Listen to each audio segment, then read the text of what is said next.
साई बंगी सतनाम, बंदी छोड़ सतगुरु कबीर साहिब की जय हो।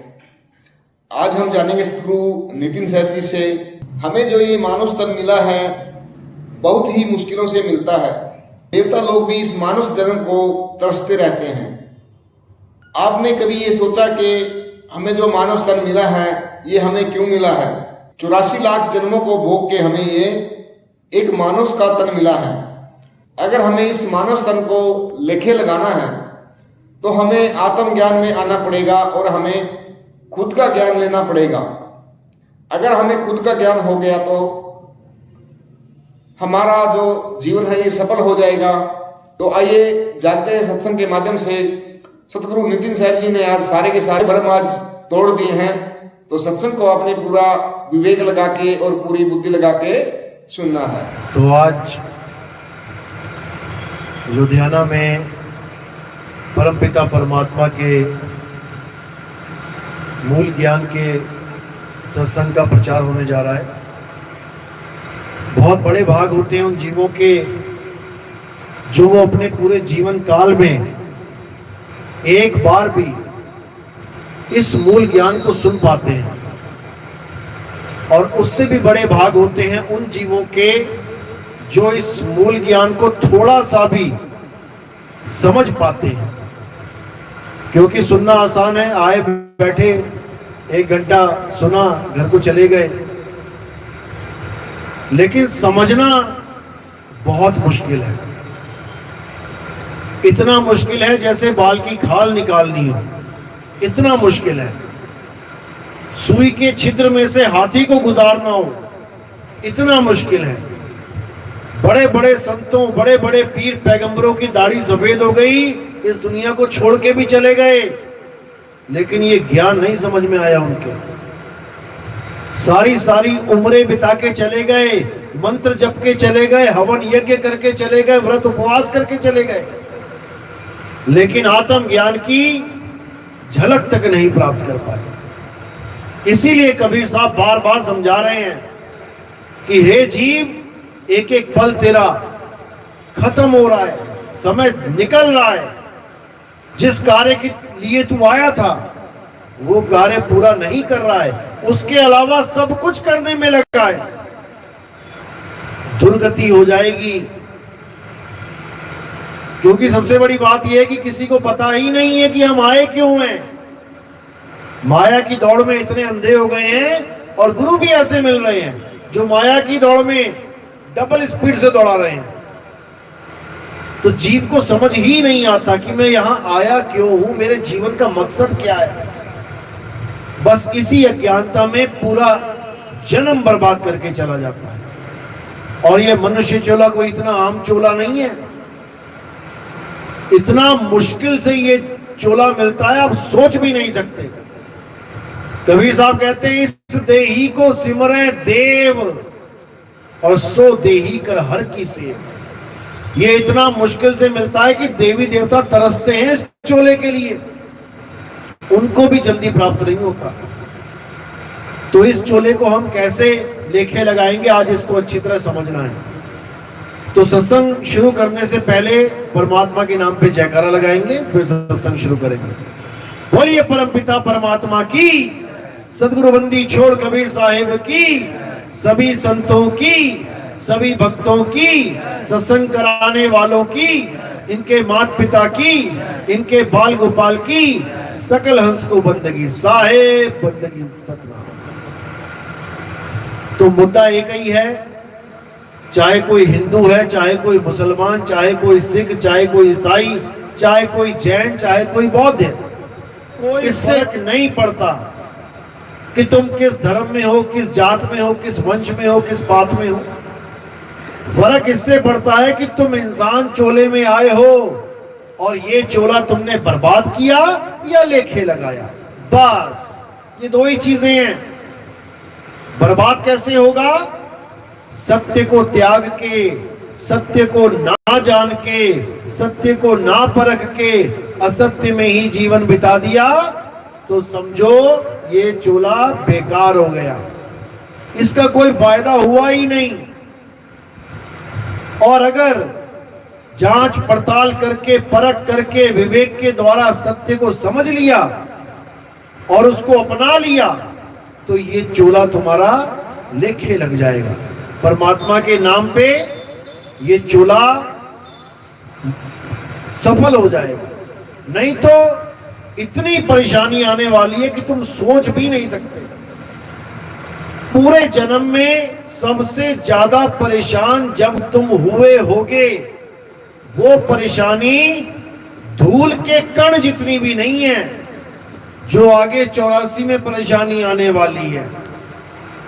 तुम्हारे ऊपर कर्जा चढ़ गया, तुम्हारे ऊपर किसी ने हमला कर दिया, तुम्हारे हाथ पैर तोड़ दिए, ये भी बहुत छोटी बातें हैं, ठीक हो जाएंगे, कर्जा उतर जाएगा, हाथ पैर ठीक हो जाएंगे, किसी ने हाथ काट दिया नकली लग जाएगा, ये भी छोटी बातें हैं। लेकिन जो 84 में महादुख है, उसके सामने इस दुनिया की कोई मुसीबत खड़ी नहीं हो सकती, उसके समान कोई तराजू में तुल ही नहीं सकती। और हम इन छोटी छोटी प्रॉब्लम्स को लेके अपने संतों के पास, महंतों के पास जाते हैं, बाबा जी सब ठीक हो जाए। अरे ठीक केवल इस काया को करना है, ये लेखे लग जाए, बर्बाद ना हो जाए। बीमारियां आएंगी जाएंगी, खुशियां आएंगी जाएंगी, इससे कोई फर्क पड़ना भी नहीं चाहिए, क्योंकि सब दिन होत ना एक समाना। तुम किसी बाबा जी के पास चले जाओ, किसी मंदिर में चले जाओ, तुम सुख मांगोगे, चलो मिल भी गया, लेकिन के सारी उम्र का मिलेगा, ये तुम्हारी गलतफहमी है। अरे जिन भगवानों के पास जाके तुम माथा टेक रहे हो, सुख मांग रहे हो, वो खुद दुखी रहे सारी उम्र। किसी का भी नाम ले लो, पता लग जाएगा क्या दुख है उनके जीवन में। जो खुद दुख में रहे वो तुम्हें सुखी कहां से कर देंगे। थोड़ा बहुत सुख मिलेगा भी तो इसलिए क्योंकि तुम्हारे कर्मों में है वो। अगर तुम्हारे कर्मों में नहीं है तो कोई तुम्हें सुख दे भी नहीं सकता। एक छोटी सी कहानी आती है। एक बार भोले शंकर का एक बहुत परम भगत था, लेकिन उसकी किस्मत में गरीबी लिखी थी। तो पार्वती कहती है कि महाराज आपका भगत है, इसको थोड़ा अमीर बना दो, पूरा दिन आपका नाम जपता है। तो भोले शंकर कहते भाई इसकी किस्मत में लिखा ही नहीं है दौलत, मैं कैसे दे दूं। कहती आप नहीं दोगे तो मैं दे दूंगी। कहते भाई तू दे के देख ले। तो कहते हैं एक दिन उसके सामने सोने की अशर्फियों की पोटली रख दी उसने, माता ने। अब वो चल रहा है और सामने पोटली आने वाली है, इतने में उसके मन में विचार आया अंधे कैसे चलते होंगे इस दुनिया में। ऐसा विचार आया और उसने आगे बंद करके चलना शुरू कर दिया। चलते चलते पोटली पीछे निकल गई, आंखें खोली, अच्छा ऐसे चलते हैं अंधे, चला गया अपने घर। तो जिसकी किस्मत में नहीं है उसको कोई दे भी नहीं सकता, और जिसकी किस्मत में है उससे कोई ले भी नहीं सकता। आप देखोगे बड़े बड़े साहूकार सेठिया दुनिया भर का गरीबों का खून चूस रहे हैं, कभी मंदिर भी नहीं जाते, कोई धार्मिक गतिविधि भी नहीं है, फिर भी आप सोचोगे भगवान की पूजा करने वाले गरीब हैं। और ये देखो ये नास्तिक आदमी इतना बड़ा अमीर बना बैठा है, गाड़ियों में घूम रहा है, बिना मांगे उसे सब कुछ मिल रहा है। क्यों? क्योंकि ये उसकी पुराने जन्मों की कमाइयां हैं जो उसको खाने को मिल रही हैं और उसके बाद खत्म हो जाएंगी, फिर वापस नरक में गरक में जाएगा। तो ये होता ही आया और होता ही जाएगा। तो किसी भी गुरु से कभी पहली बात तो दुनियावी चीज मांगनी नहीं चाहिए।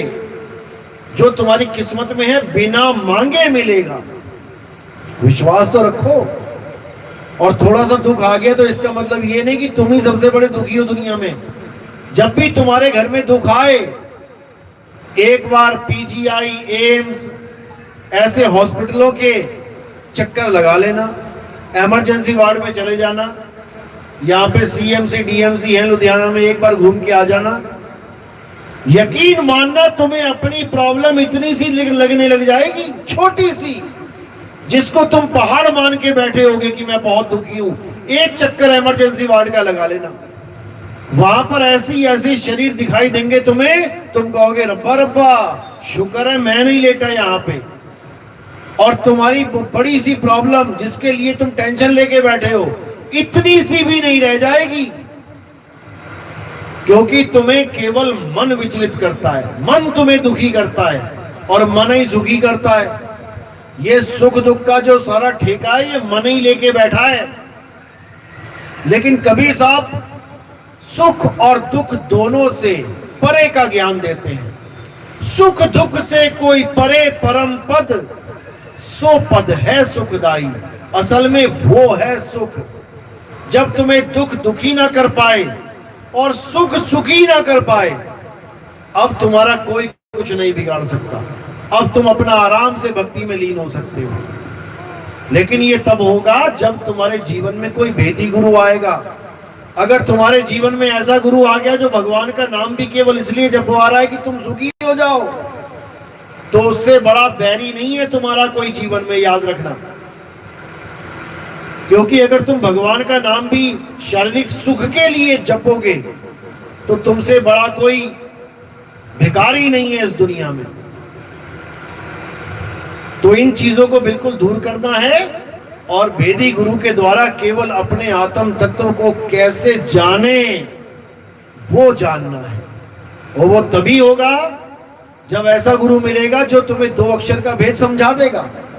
सोई गुरु पूरा कहावे, 2 अक्षर का भेद बतावे, एक छुड़ावे एक लखावे, तब प्राणी निज घर को जावे। ये जितने भी बोलने लिखने वाले पढ़ने वाले जितने भी नाम हैं, उन सबको तुम्हारे दिलो दिमाग से छुड़वा दे। और जो आदि नाम है, अजर नाम है, अमर नाम है, अखंड नाम है, अबोल नाम है, अकह नाम है, निज नाम है, उसका लखाव करा दे, तभी बात बनेगी, नहीं तो नहीं बनेगी। नहीं तो सारी उम्र काया में ढूंढते रह जाओगे या बाहर तीर्थों में मंदिरों में ढूंढते रह जाओगे। और वो वस्तु ना मंदिरों में है, ना मस्जिदों में है, ना इस काया में है। वो गुप्त वस्तु है तो बिल्कुल तुम्हारे पास, लेकिन तुम्हें नहीं है उसका आभास। इसलिए एक हिरण की तरह जो वस्तु नाभि में है, ज्ञान ना होने के कारण जंगल जंगल भटकते फिर रहे हैं। उस हिरण की तरह जीवन हो गया है जिसकी वस्तु उसके पास है। कस्तूरी कुंडल बसे और मृग ढूंढे वन माही, ऐसे रमता राम है ये दुनिया जाने नहीं। वो रमता राम बिल्कुल तुम्हारे पास है, उससे पास कुछ भी नहीं है, लेकिन फिर भी सबसे दूर है क्योंकि उसका ज्ञान नहीं है। अरे साहिब का घर दूर है, बहुत दूर है। कैसे? जैसे पेड़ खजूर। तुमने अपने आंगन में खजूर का पेड़ लगा लिया, अब 200 फुट चला गया ऊपर, खजूरें भी लग गई, बढ़िया पकी हुई, लेकिन तुम्हें चढ़ना नहीं आता। अब ना तो वहां 200 फुट तक पत्थर पहुंचे, ना वहां कोई डंडा पहुंचे, तो वो है तो तुम्हारे आंगन में लगी, लेकिन फिर भी वो तुमसे दूर है। चिड़िया आएगी लेके चली जाएगी ऊपर से ऊपर, तुम खाली हाथ रह जाओगे। तो कह रहे साहिब का घर दूर है जैसे पेड़ खजूर, और ज्ञानी जन के पास में अज्ञानी से दूर। ज्ञानी जन कौन? जिनको विधि पता है उस खजूर के पेड़ पे चढ़ने की, वो तो चढ़ेगा और खजूरें तोड़ के ले आएगा। और जिसको नहीं पता है चढ़ना, वो बेचारा मुंह देखेगा। उसके आंगन में खजाना है लेकिन उसको प्राप्त नहीं हो सकता। तो इसी प्रकार वो वस्तु तुम्हारे पास है। घट घट मेरा साइया, सोनी सेज न कोय, और बलिहारी व घट की जिस घट प्रगट होए। वो खजूर सबके पेड़ पे लगी है, लेकिन तुम्हें चढ़ना नहीं आ रहा। चढ़ोगे कैसे? विहंगम चाल से। और गुरु कैसे मिल रहे हैं? कोई चींटी की चाल वाला, कोई मछली की चाल वाला, कोई मकड़ी की चाल वाला। ये सब तुम्हें वहां नहीं पहुंचा सकते। अरे कबीर का घर शिखर पर, जहां सिलहली गैल और पाँव न टीके पिपिल का, पंडित लादे बैल। पाँव न टीके पिपिल का, यानी चींटी भी वहां नहीं पहुंच सकती। यानी चींटी की चाल वाली भक्ति, मकड़ी की चाल वाली भक्ति, मछली की चाल वाली भक्ति, ये तुम्हें वहां नहीं पहुंचा पाएगी। वहां कौन सी भक्ति पहुंचेगी? विहंगम चाल। केवल और केवल विहंगम चाल से ही तुम वहां पहुंच सकते हो। इसीलिए साहब ने समझाया कि शब्द विहंगम चाल हमारी, और कहे कबीर सतगुर दई ताड़ी, खुले कपाट शब्द झनकारी, पिंड अंड के पार सो देश हमारा है, कर नैनो दीदार महल में प्यारा है। इस पिंड के पार है वो मालिक, लेकिन सारे गुरु साहिबान इसी में बताते जा रहे हैं, इसी काया में परमात्मा का वास बता देते हैं। और ये जीव बेचारा इसी काल रूपी काया में, इस देव निरंजन रूपी काया में अपने परमात्मा को ढूंढने लग जाता है। अब ये देव निरंजन इतना शातिर है कि इसने अपना स्वरूप स्थापित किया हुआ यहां पे। जिसका जैसा गुरु होता है उसी की शक्ल धारण करके यहां पे आके खड़ा हो जाता है और जीव को भरमा देता है कि देखो मेरा गुरु आ गया। यही सबसे बड़ी चाल है निरंजन की, कि ये तुम्हारे गुरु का रूप धारण कर सकता है। रानी इंदुमती को जब कबीर साहब ने नाम दीक्षा दी तो कबीर साहब ने समझाया कि निरंजन मेरे रूप में आ सकता है, बच के रहना। और वही हुआ, निरंजन आ गया। लेकिन कबीर साहब ने पहचान बता रखी थी कि निरंजन आएगा तो उसकी क्या पहचान है, कैसे पहचानोगे कि वो मैं नहीं हूं। वो सारी पहचान इंद्रमती को बता रखी थी और उसने वही पहचान से मैच कराया, निरंजन पकड़ा गया। तो साहिब काल के हर जाल से हमें अवगत कराते हैं, हमें बचने का रास्ता बताते हैं। लेकिन जो विवेकी हंस होते हैं केवल वही इस ज्ञान को समझ पाते हैं, और जो अविवेकी हैं वो इसी काया में उलझ जाते हैं। अरे देव निरंजन सकल शरीरा, तामे भ्रम भ्रम रहल कबीरा। जो भी गुरु ये कह देता है कि बेटा तुझे मैं पार करूंगा, तुझे भक्ति करने की जरूरत नहीं है, मैं ही आऊंगा यहाँ पे त्रिकुटी में मिलूंगा, मेरे रूप में परमात्मा आएगा, ये सब निरंजन के पुजारी हैं। ये जीवात्मा को निरंजन से ही जोड़ते हैं। और जो गुरु ये कहता है कि बेटा किसी का ध्यान करने की जरूरत नहीं है, तू केवल अपने सत्य स्वरूप को पहचान ले, तू अपने आत्म स्वरूप को पहचान ले, उसी से तेरी मुक्ति होगी, वही सतगुरु है। इसीलिए साहिब ने कहा शब्द हमारा तू शब्द का, सुन मत जा सरक, और जो चाहे निज रूप को तो शब्द ही ले परख। यानी तेरा और मेरा दोनों का स्वरूप ये शरीर नहीं है, ना गुरु शरीर है और ना चेला शरीर है। जो गुरु चेले को शरीर बना के बैठा है वो परमात्मा को भी शरीर ही घोषित कर देगा। गुरु कौन है? शब्द गुरु। और चेला कौन है? सुरत धुन चेला। ना गुरु शरीर है और ना चेला शरीर है।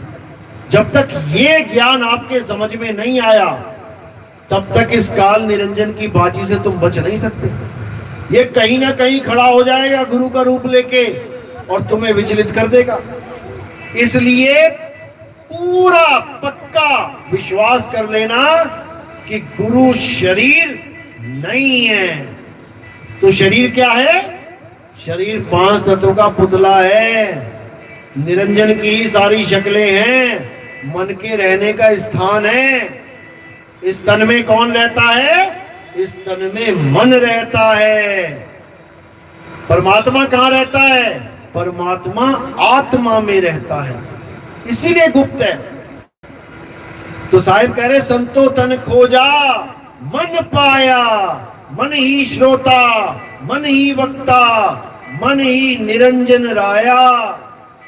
ये मन ही है, लेकिन दुख के साथ कहना पड़ता है कि बड़े बड़े कबीर पंथी जो कबीर सागर को ऐसे मुंह जबानी रटे बैठे हैं, वो तक इस भेद को नहीं समझ पाते और उस कहानी ज्ञान से सारा ज्ञान चुरा के अपने चेलों को बांटते रहते हैं। उस कहानी में जो भेद की बात है, जो रहस्यमयी ज्ञान है, वो ये जीवन भर नहीं समझ पाते, ना ही जीवन भर इसको खोल पाते हैं। परमात्मा के 16 पुत्रों की महिमा गाते हैं कि परमात्मा ने 16 पुत्र बनाए। जो भी गुरु ये समझा दे कि परमात्मा ने 16 पुत्र बनाए और एक काल बना दिया, वो सब अज्ञानी गुरु हैं। वो समझ ही नहीं पाए कि ये 16 क्या है, ये 16 सुत है क्या। पहला पुत्र कुरुम छुआ, यानी ये गुण है कि इस दुनिया का विस्तार कैसे हुआ, कछुए की तरह हुआ। कछुआ पहले खुद में ही सिमटा हुआ है और जैसे ही उसने हाथ पैर पूंछ गर्दन निकाली, ये सब विस्तार होता ही चला गया। इसी पसारे को सृष्टि कहते हैं, इसी पसारे को खत्म करने को मुक्ति कहते हैं, और कुछ नहीं है। ये तुम्हारे पास दो ही ऑप्शन है, या सृष्टि या मुक्ति। तत्वों में उलझ गए तो सृष्टि, आत्म स्वरूप में आ गए तो मुक्ति। श्वासों में उलझ गए तो सृष्टि, आत्मा में जाग गए तो मुक्ति। जो श्वासा संग करे पयाना, 5 तत्व में जाए समाना। श्वासों का अजपा जाप करने वाले, कोई सोहंग सोहंग, कोई कोहंग कोहंग, कोई वाहे गुरु श्वासों में जप रहे हैं, कोई राम राम श्वासों में जप रहे हैं, कोई सोहंग सोहंग शिव शिव श्वासों में जप रहे हैं। ये सब दोबारा सृष्टि बनाने की तैयारी कर रहे हैं और इनको आना ही पड़ेगा, कोई रोक नहीं सकता। बचेगा कौन? अरे बचना चाहो काल जाल से, चीनो शब्द हमारा, और कहें कबीर अमर कर राखूं, जो निज होए हमारा। जो पूर्ण रूप से 100% कबीर साहब के शब्द में रम जाता है, जो 24 घंटे मालिक की बंदगी करता है। बंदगी का मतलब ये नहीं कि नाम जपना, बंदगी का मतलब है अपनी सूरत को स्थिर करना अपने शब्द गुरु के चरणों में। यही साहिब ने समझाया, सूरत फंसी संसार में, ता से बढ़ गई दूर, सूरत बांध स्थिर करो, 8 पहर हुजूर। 8 पहर केवल एक ही काम करना है, सूरत बांध स्थिर करो। और ये भेद आपको भेदी गुरु समझाता है कि स्थिर करना है तो कहां करना है। शब्द गुरु विराजमान है तो कहां विराजमान है। भेदी गुरु ना मिलने के कारण लोग इसको मंदिर मस्जिद गुरुद्वारों में ढूंढने लग जाते हैं, लोग इसको नदियों में नालों में ढूंढने लग जाते हैं, लोग इसको बन में ढूंढने लग जाते हैं, और ज्यादा से ज्यादा क्या होता है, लोग इसको काया में ढूंढने लग जाते हैं। लेकिन ये सब अज्ञान है।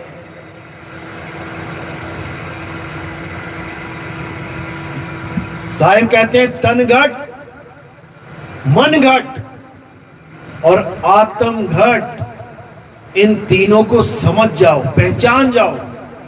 इसी को त्रिकुटी बोला गया है। असली कुटी है आत्म कुटी, जहां पे तुमने वास करना है।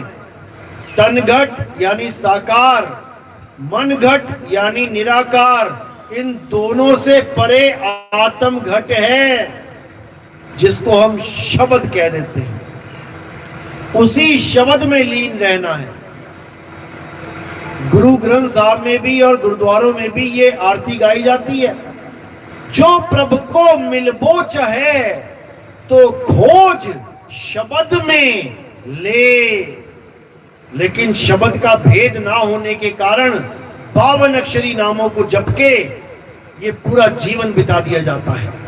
जबकि गुरु ग्रंथ साहब में बिल्कुल क्लियर लिखा है 52 अक्षर लोक त्रय सब कुछ इन ही माही, ये अक्षर खिर जाएंगे वो अक्षर इनमें नहीं। यानी जितने भी अक्षर ये इंसान आज तक जपता आया है और जितने भी नए नए अक्षर ये आगे से आगे जपेगा, इसमें वो परमात्मा का नाम है ही नहीं। अरे 52 अक्षर जोरे आन, सकिया ना अक्षर एक पहचान। उस एक अक्षर को, उस अविनाशी को जानना ही मुक्ति है, ना कि किसी गुरु की देह पे आस लगा के बैठ जाओ कि मेरा गुरु मुझे पार करेगा। कोई गुरु किसी को पार नहीं करेगा। पंख दोनों को मिले हैं, गुरु को भी चेले को भी। जो पंखों को बड़बड़ाएगा वही उड़ के वहां तक पहुंचेगा। कोई पक्षी दूसरे पक्षी को पीठ पे लाद के नहीं ले जाता। गुरु ग्रंथ साहब में साफ लिखा है, सेवा को दो ही भले, एक संत एक राम, और राम है दाता मुक्ति का, संत जपावे नाम। संत केवल और केवल आपको नाम का भेद बता के आपकी सारी कंफ्यूजन, सारे प्रश्नों का जवाब देके आपको एक सत्य से जोड़ता है। मुक्ति का दाता सत्य है, सत्पुरुष है, वही आपको मुक्ति देगा। मुक्ति केवल दो नियम से मिल जाती है, पहला मर्यादा और दूसरा भक्ति। केवल मर्यादा में रह के भक्ति करोगे, मुक्ति तुम्हारी चरणों की दासी बन जाएगी। मुक्ति चरणों की दासी बन जाएगी जब सार शब्द की भक्ति करोगे। सार शब्द में एक ही सिद्धि, मुक्ति करे तहां सेवा, और सार शब्द का खेल निराला, जाने गुरुमुख भेवा। सार शब्द का सिमरण करके, ये जप तप करके जैसे रिद्धियां सिद्धियां मिल जाती हैं, वैसा कोई ड्रामा नहीं होगा। ये सारा ड्रामा जपी तपी सन्यासियों का है।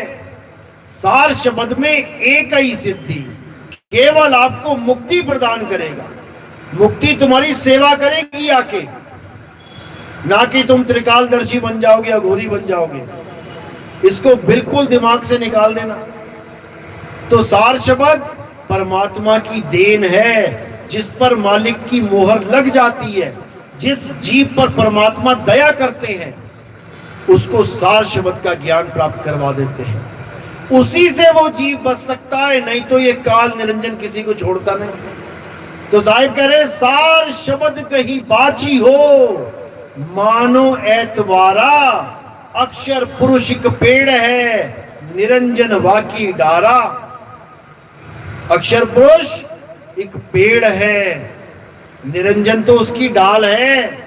कौन है अक्षर पुरुष? ये सुरता ही अक्षर पुरुष है। इसी का ये सारा विस्तार है। इसी से काल भगवान की उत्पत्ति होती है। यही बार बार काल को जीवित कर देता है अज्ञानता में। इसी को साहिब ने मना किया। कहते हैं, मैं कहता हूं आंखों देखी, तू कहता कागज की लेखी। अरे मैं कहता हूं जागत रहियो, और तू जाता है सोई रे। तेरा मेरा मनवा कैसे एक होई रे। कबीर सागर में आता है एक जगह कि अक्षर पुरुष को नींद आ गई और सामने जल में अंडा प्रकट हो गया। अक्षर पुरुष ने क्रोध से देखा, गड़गड़ाता हुआ अंडा फूट गया, उसमें से काल निकल गया। ये सब अक्षर पुरुष की कारस्तानी है। परमात्मा ने नहीं बनाया कालवाल को। अक्षर पुरुष का खेल है सारा। इसी को साहिब ने बार बार समझाया कि काल से बचना है अपने स्वरूप को जान लो। अक्षर पुरुष के पास दो ऑप्शन है, या तो काया में रहे या शब्द में रहे। जब तक शब्द का ज्ञान नहीं होगा ये बार बार काया में ही रहना चाहेगा, क्योंकि इसको पता ही नहीं है कि काया के बिना मैं रहूं तो रहूं कहां। इसलिए एक काया छूटने को होती है, दूसरे की डिमांड कर देता है। हॉस्पिटल में जाके जो मरने वाला है उससे मिलो, उसको पूछो कि ये सूटकेस भर के नोट चाहिए या ये शरीर चाहिए, फिर देखो क्या जवाब देता है वो कहेगा भैया इतने नोट तो मुझसे ले ले, जो सारी उम्र मैंने खाया कमाया, जो मैंने जोड़ा वो सारा ले लो, मेरा शरीर बचा लो, क्योंकि मैं शरीर में रहना चाहता हूं। यही बीज है अगले पेड़ का।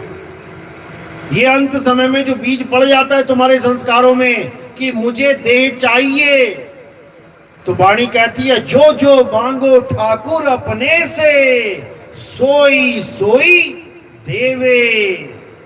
ये बीज का ही नाश करना है। जब अंत समय आएगा तो इस शरीर से ध्यान हटा लेना और क्या करना है, जो गुरु ने विधि बता दी है 100% पूर्ण विश्वास के साथ बस उसमें सूरत को स्थिर कर लेना। यकीन मानना तुम्हें यह भी पता नहीं लगेगा कि यह शरीर कब छूट गया।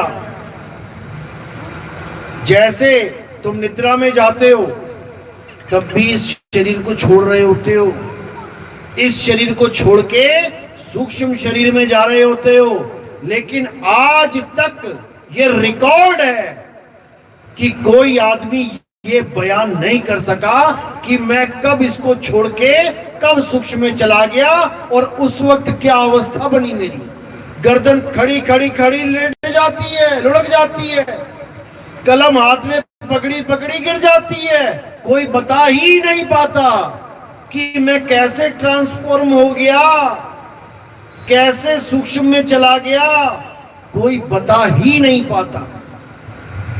इसी प्रकार जब अंत समय आएगा तो तुमने क्या करना है, इस सृष्टि से अपना ध्यान हटा लेना है।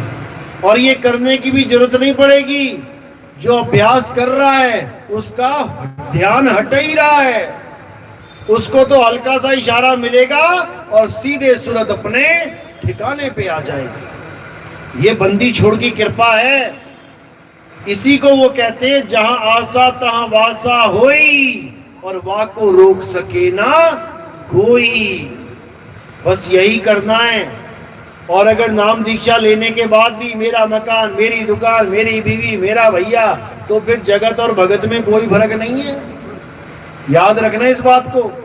सबसे पहले तो ये समझ लो कि तुम किसी के ना तो पुत्र हो, ना तुम किसी के पिता और माता हो, ना तुम किसी का भाई और बहन हो। ये तो केवल एक गर्भ से निकलने का रास्ता बना रखा है। 4 5 6 निकल आए तो कहते हैं हम भाई भाई हो गए, और कोई पड़ोसियों के गर्भ से निकल रहे हैं वो कहते हैं हम भाई भाई नहीं है। केवल गर्भ से 4 5 बच्चे पैदा हो गए तो उसको भाई भाई मान लेते हैं, और जब माया अपना खेल घुमाती है, थोड़ा सा नचाती है, तो भाई भाई का ही दुश्मन हो जाता है। पापा ने इतनी जमीन भैया के नाम ज्यादा कर दी, मैं कोर्ट में केस करूंगा। कहां गया भाई भाई? अब तो इतना बुरा हाल है, बहनें भी कोई केस कर रही है भाइयों पे कि हम भी यहीं से आए हैं, इसी गर्भ में से, हमें भी अपना अधिकार चाहिए। ये सब माया का खेल है। अंत समय में किसी पे आस मत लगाना कि मेरे लड़के को बुला दो, मैं शक्ल देखना चाहती हूं। लड़के को बुलाओगे, शक्ल देखोगे तो सुअर की जून खाली पड़ी है। अंत काले जो लड़का सिमरे, ऐसी चिंता में देह मरे, सुअर जन्म वो बलबल उतरे। 20-20 शक्लें देखोगे, फिर मोटी मोटी गोल गोल नाक मिलेगी, प्यारे प्यारे बच्चे मिलेंगे। सुअर के बच्चे कितने प्यारे लगते हैं बचपन में, तो ऐसी हालत हो जाएगी। और 5 बार भी आ गई तो समझ लो कि कौरव की फौज खड़ी हो जाएगी, 20 पंजे 100 बन जाना फिर वहां पे गांधारी। तो यही हाल होगा। इसलिए बचने का एक ही रास्ता है कि अपने आप को एक शुद्ध चैतन्य स्वरूप आत्मा मानो और इसको जानने की कोशिश करो। ये आत्मा तुम्हारे पास है, तुमसे दूर हो ही नहीं सकती। आत्मा पता है ना, आत्मा सुना है ना नाम, सब लेके आए हो आत्मा अपनी अपनी, छूट तो नहीं की घर पे किसी की, सब लेके आए हो, लेकिन आत्मा का ज्ञान शून्य है। तो साहिब कह रहे हैं कबीर आत्म ज्ञान का पड़ा नगर में शोर, जिसको भी पूछो आत्मा को जानते हो, हाँ हाँ मैंने सुना है, आत्मा सुना है, भैया होती कैसी है? कहते पूछो कैसी आत्मा, तो देते दांत निपोर, हंस के बता दे ही आत्मा होती है सुना है, अरे बताना कैसी होती है, फिर कोने में से निकल जाएंगे, क्योंकि वो आत्मज्ञानी नहीं है। तुम उनसे पूछो आत्मज्ञान कैसे प्राप्त किया जाए, कहेंगे मंत्र जपना पड़ेगा। अच्छा, प्यास लगी है पानी चाहिए तो मंत्र जपना पड़ेगा, पानी तुम्हारे पास में है मंत्र जपना पड़ेगा? बिल्कुल नहीं। तो साहिब कह रहे हैं जल में मीन प्यासी, मुझे देखती आवे हासी, आत्म ज्ञान बिना नर भटके, कभी काबा कभी काशी। जिसको तुम सोच रहे हो हम परिवार के साथ बड़ा धार्मिक कर्तव्य करने जा रहे हैं, पालन करने जा रहे हैं, कबीर साहब कह रहे हैं तुम भटकने जा रहे हो। पता लगा रास्ते में बस लुढ़क गई, एक्सीडेंट हो गया और हो गया तुम्हारा राम नाम सत्य। जिस चीज को तुम ढूंढने जा, अरे तुम्हारे घर में पड़ी है वो, घर में पड़ी वस्तु नहीं सूझे, बाहर ढूंढने जासी, और जल में मीन प्यासी, वो देखते आवे हंसी। उससे भी ज्यादा हंसी उन पे आती जो कहते हैं जो वस्तु मेरे पास है सारे ब्रह्मांड में नहीं है, बताओ। और साहिब कह रहे घट घट में वो वस्तु पड़ी है, लेकिन मोतिया बिंद हो गया इन गुरुआ लोगों को। इनको माया की दौड़ इतनी सता रही है, हजारों आश्रम बना के, हजारों बाग बगीचे लगा के, हजारों फैक्ट्रियां लगाकर भी इनका मन भर नहीं रहा। तो ये सब माया की दौड़ से निकलना है और एको सिमरो नानका, उस एक आत्म देव को सिमरो, वही आत्म देव देवों का देव महादेव है। उसके बिना कोई चल ही नहीं सकता, उसके बिना पत्ता हिल नहीं सकता। उसको जानना है, ना कि शरीरों के पीछे दौड़ना है। चलो आज का सत्संग यही समाप्त करते हैं और अब आरती का समय है। आरती हमारे यहाँ आत्मदेव की होती है, जड़ वस्तुओं की आरती हमारे यहाँ नहीं होती है। कोई पत्थर पूजा, कोई कैलेंडर पूजा, कोई गुरु की फोटो पूजा हमारे यहाँ नहीं होती है। हमारे यहाँ जीवित गुरु की पूजा होती है। जीवित गुरु कौन? जो कभी मरता ही नहीं है, जिसको जिंदा बाबा बोला जाता है, जो अजर अमर अखंड अविनाशी है।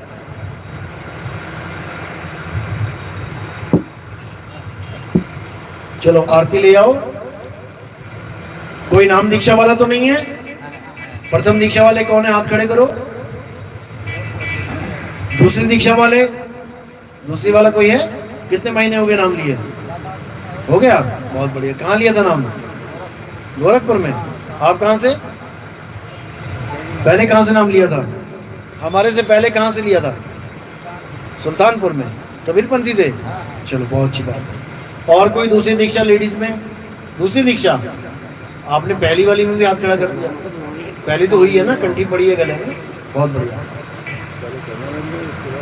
पहले चरणामत बना लो या फिर ऐसा करो, हाँ पहले चरणामत बनाओ, उसके बाद सुबह उठते ही पहला काम क्या करना है? साहेब बंदगी सतनाम करो। साहेब बंदगी सतनाम। जैसे ही सुबह उठते हो मोबाइल को हाथ नहीं लगाना, किसी से बात नहीं करना, पहला काम गुरु को याद करना, मालिक को याद करना। उसके बाद नहाने के बाद साहिब बंदगी सतनाम करना। उसके बाद भोजन से पहले सुबह का भोजन किया तब भी करना है, दोपहर का किया तब भी करना है, शाम का किया तब भी करना है। तीनों टाइम आपने 2 बार करते हो 2 बार करना है। साहिब बंदगी सतनाम करके ही भोजन करना है। और चौथी बंदगी, कब इसको बंदगी करना कहते हैं? चौथी बंदगी सोने से पहले। सुबह उठ के, नहाने के बाद, खाने से पहले, सोने से पहले, ये 4 बार भूलना नहीं है आपने। बाई चांस भूल जाओ तो जब भी याद आ जाए कि अरे नहाने के बाद वाली बंदगी नहीं करी, उसी वक्त करो। जब जागो तब सवेरा, ठीक है। नाम क्या जपना है? बोलो जय गुरु, जय बंदी छोड़, जय साहिब, सतनाम साहिब बंदगी। जय गुरु यानी उस गुरु की जय जो हम सबका गुरु है। जय बंदी छोड़ यानी जो हमें बंधनों से छुड़ा दे, उसकी जय। जय साहिब यानी जो हम सबका साहिब है, हम सबका पिता है, परम पिता परमात्मा है, उसकी जय।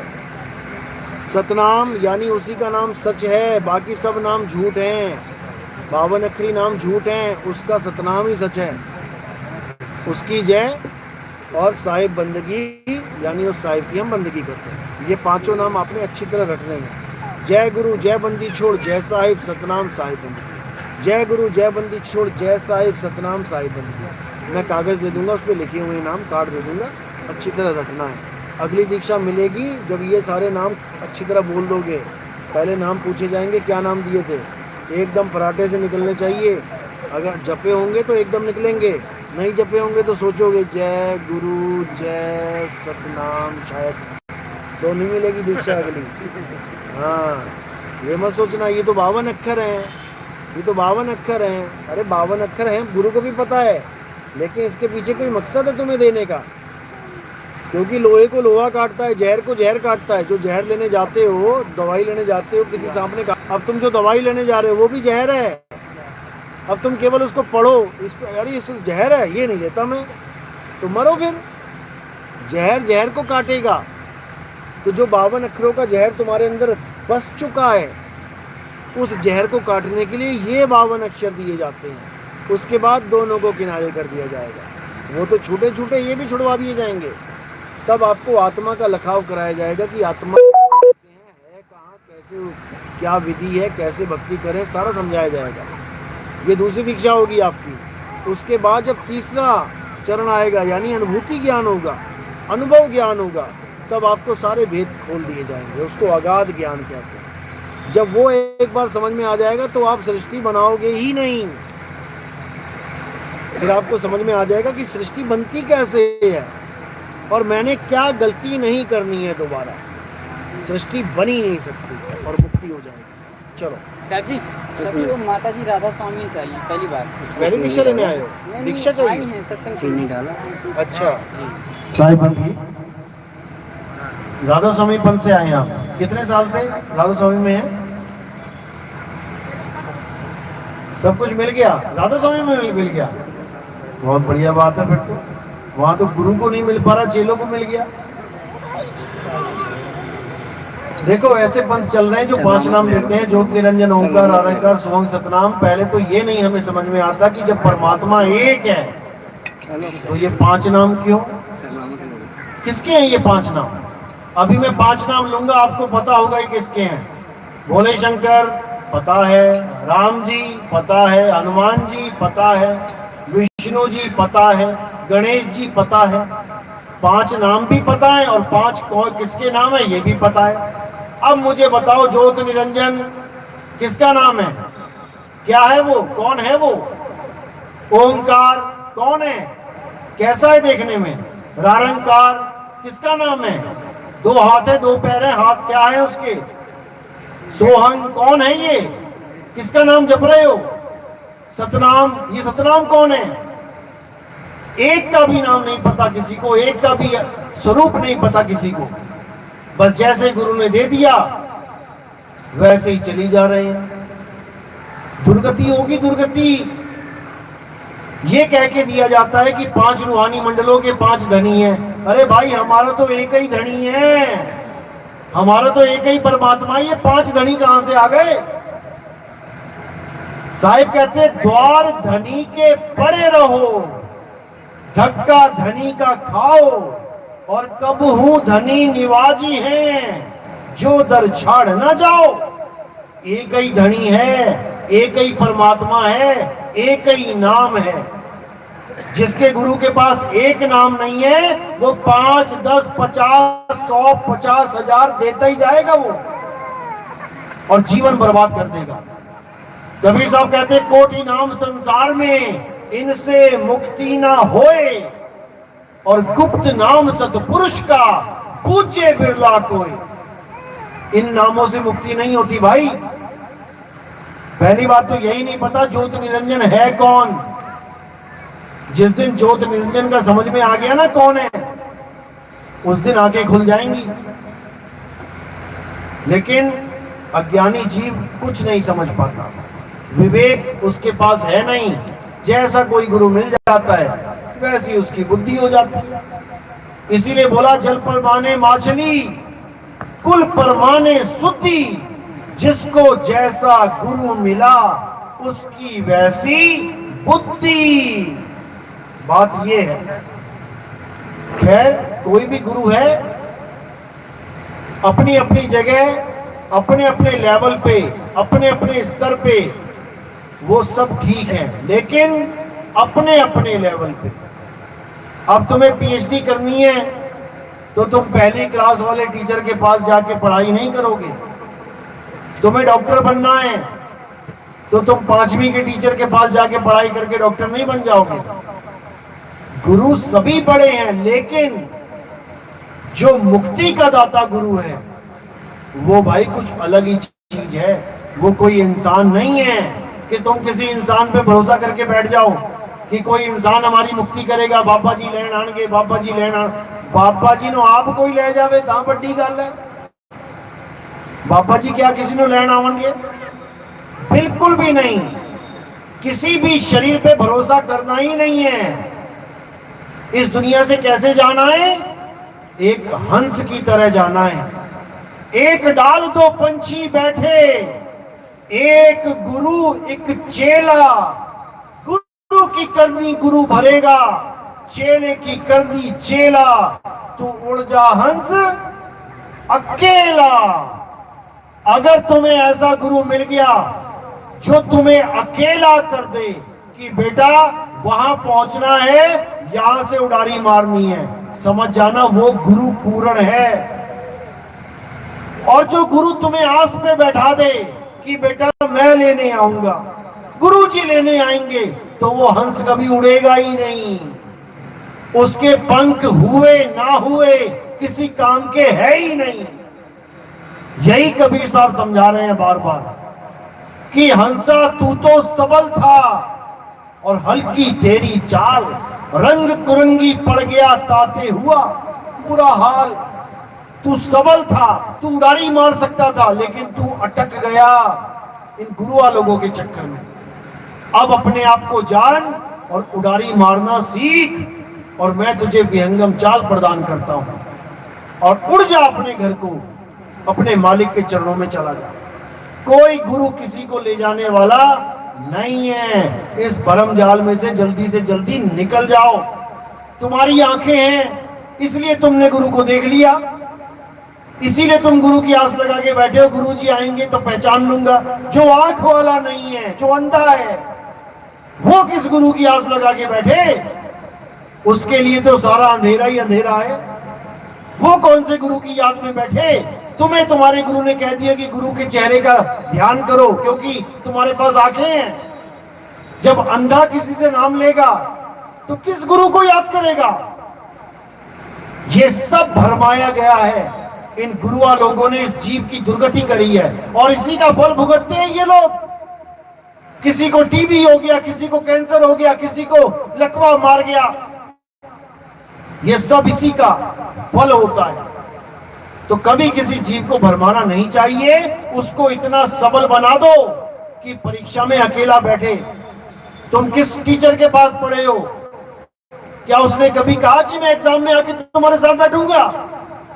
अगर किसी गुरु ने ऐसा कहा है तो वो झूठा गुरु है।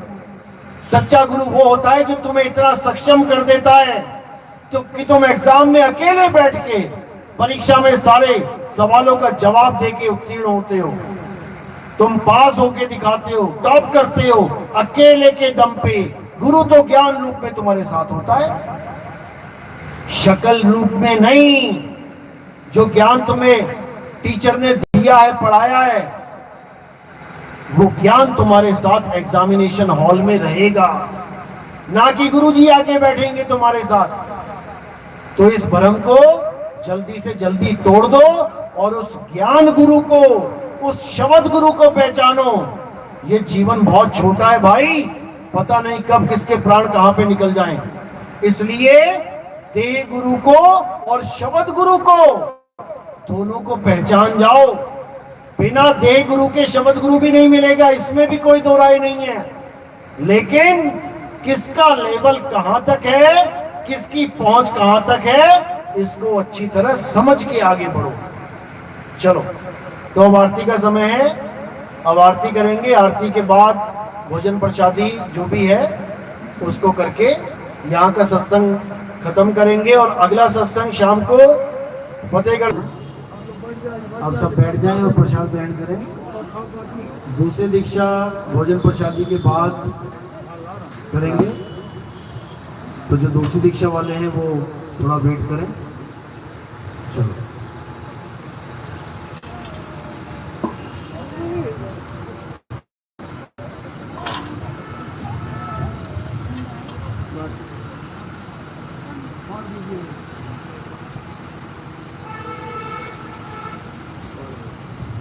भोग लगाने के लिए ले आओ।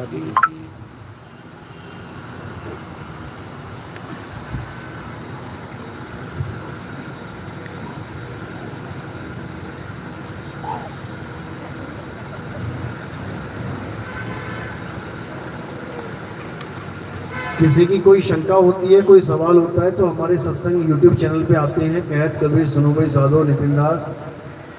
आप उस पे 1 नंबर से सुनना शुरू करेंगे तो धीरे धीरे धीरे करते करते सारे सवालों के जवाब आपको खुद से मिलने लग जाएंगे। क्योंकि ये इंसान जन्मों जन्मों से ढूंढता आ रहा है कि इसकी मुक्ति कैसे होए। कोई गुरु नहीं छोड़ा, कोई पीर पैगंबर नहीं छोड़े, कोई मूर्तियां नहीं छोड़ी, कोई मंदिर नहीं छोड़ा, कुछ नहीं छोड़ा इसने। लेकिन फिर भी सत्य से बहुत दूर है। तो उस सत्य को जानने के लिए आप हमारे सत्संग सुनेंगे। आप वैसे टाइप कर देंगे नितिन दास के सत्संग, यूट्यूब पे कर दें, गूगल पे कर दें, तो वहां पर हमारे सत्संग आ जाएंगे। निष्पक्ष भाव से, यानी बिना पक्षपात के। ये नहीं सोचना है कि मेरा गुरु कुछ और कहता है, ये कुछ और कह रहे हैं, हम नहीं सुनेंगे इनके सत्संग, ऐसा कभी नहीं करना है। कोई भी कुछ बता रहा है तो अपने अनुभव से बता रहा है, आपने उसको सुनना है, विचार करना है, तर्क शक्ति के द्वारा ये समझना है कि ये सच है कि झूठ है। और जब ये निर्णय हो जाए कि हाँ यही सत्य है, तो पक्षपात किए बिना आगे बढ़ जाना चाहिए, आगे का ज्ञान लेना चाहिए। कबीर साहब ने कभी नहीं कहा कि अगर तुमने कोई गुरु धारण कर लिया तो तुम किसी का सत्संग नहीं सुन सकते, किसी के सत्संग में आ नहीं सकते, ऐसा बिल्कुल नहीं बोला। उन्होंने कहा सबका हुका लीजिए, साचा शब्द निहार, और पक्षपात मत कीजिए, कहे कबीर विचार। कि सबका हुका लीजिए, साचा शब्द निहार। कोई भी आदमी, कोई भी, चाहे वो किसी धर्म का हो, किसी पंथ का हो, अगर वो परमात्मा की बात कर रहा है, उसकी बात जरूर सुनो। वो हिंदू है, मुसलमान है, सिख है, ईसाई है, इससे कोई फर्क नहीं पड़ता। अगर वो सच्चे शब्द की, सच्चे मालिक की बात कर रहा है तो जरूर सुनो। क्या पता वो तुम्हारे काम की बात कर दे, क्या पता तुम्हारे जन्म मरण का चक्कर उसी के द्वारा खत्म हो जाए। लेकिन तुम पक्षपात करोगे, नहीं हम तो हिंदू हैं, ये बाबा तो सिख लग रहा है पगड़ी वाला, इसकी बात हम क्या सुने, या हम तो मुसलमान हैं, ये तो गुरु हिंदू लग रहा है, हम इसकी बात क्या सुने। बिल्कुल नहीं। ज्ञान हिंदू और मुसलमान नहीं होता, ज्ञान किसी जात और पात का नहीं होता। ज्ञान तो उस अल्लाह वाहिगुरु गॉड अकाल पुरख का होता है जो सबके लिए एक होता है, समान होता है। ज्ञान कभी भेदभाव नहीं करता। जैसे डॉक्टरी का ज्ञान है, वो तो ज्ञान है, चाहे हिंदू हो, चाहे मुसलमान हो, चाहे सिख, चाहे ईसाई, सब उस ज्ञान को अर्जित कर रहे हैं और डॉक्टर कहला रहे हैं। अब उसी ज्ञान के द्वारा इलाज भी कर रहे हैं, चाहे हिंदू चला जाए, चाहे मुसलमान, चाहे सिख, चाहे ईसाई। ज्ञान कभी धर्म जात पक्षपात नहीं करता, ज्ञान सबका कल्याण करता है। और ऐसा कौन सा ज्ञान है जो सबके लिए बनाए? ये कुरान, बाइबल, गीता, ये सब ग्रंथ हमने बांट लिए कि मुसलमानों के लिए कुरान बनाए, हिंदुओं के लिए गीता बनी, सिखों के लिए गुरु ग्रंथ साहब बनाए। ये हमने बांट लिया है। अगर हम इन सबके सार को जानेंगे, सबकी सच्चाई को जानेंगे, तो पता लगेगा ये सब हम सबके लिए बने हैं। ये सारे ग्रंथ हम सबके लिए बने हैं। उसमें से सार निकालना सीखो, सत्य निकालना सीखो। गीता का ज्ञान सबके लिए है, कुरान का ज्ञान सबके लिए है, बाइबल का ज्ञान सबके लिए है, लेकिन हमने अपनी अपनी मोहर लगा के रख दी इस पे। तो वो ज्ञान जो सबके लिए है उसको कहते हैं आत्म ज्ञान, क्योंकि आत्मा सबके पास है, सबके लिए है, कोई भी आत्मा से वंचित नहीं है।